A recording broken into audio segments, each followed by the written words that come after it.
Au nom de toute l'équipe du Mali Express, nous vous souhaitons une très bonne année. Remplie de santé, de bonheur et d'amour.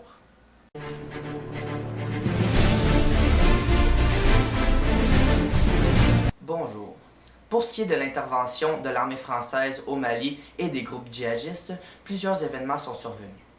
Premièrement, le 11 décembre dernier, 19 djihadistes ont été tués lors d'une fusillade contre l'armée française au nord de Tombouctou.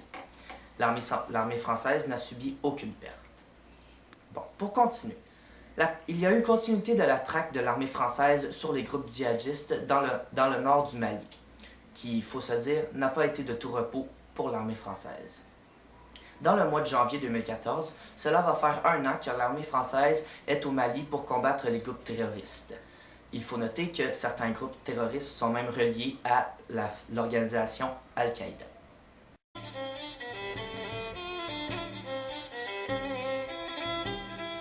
Aussi, un attentat terroriste a été revendiqué par les groupes djihadistes qui est survenu le 14 décembre dernier. 2 soldats sénégalais ont péri lors de cet attentat.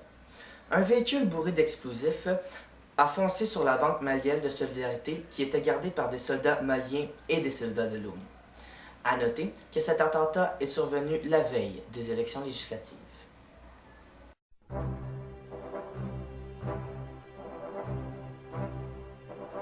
Cette controverse n'est pas la première à être survenue au Mali. En effet, le gouvernement malien demande maintenant un jugement pour tout acte précédent ayant trahi la nation malienne. Par conséquent, l'ex-président Amadou Toumani pourrait être poursuivi pour haute trahison. Il aurait laissé le nord du Mali entre les mains des groupes armés, soit les djihadistes. Beaucoup d'émoi ont été créés à la suite de cette nouvelle. Plusieurs manifestations et groupes se sont formés pour dénoncer la chose. Le peuple malien se vengera-t-il de cette déloyauté?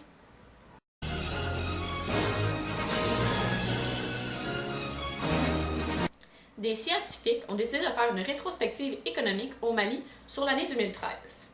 À la suite de 17 structures vérifiées, il s'avère que 49,39 milliards de francs ont été volés.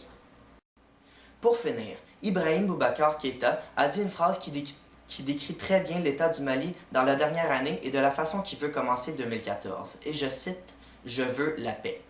Nous verrons si l'année 2014 sera beaucoup plus concluante que celle de 2013 en ce qui est question de la paix au Mali.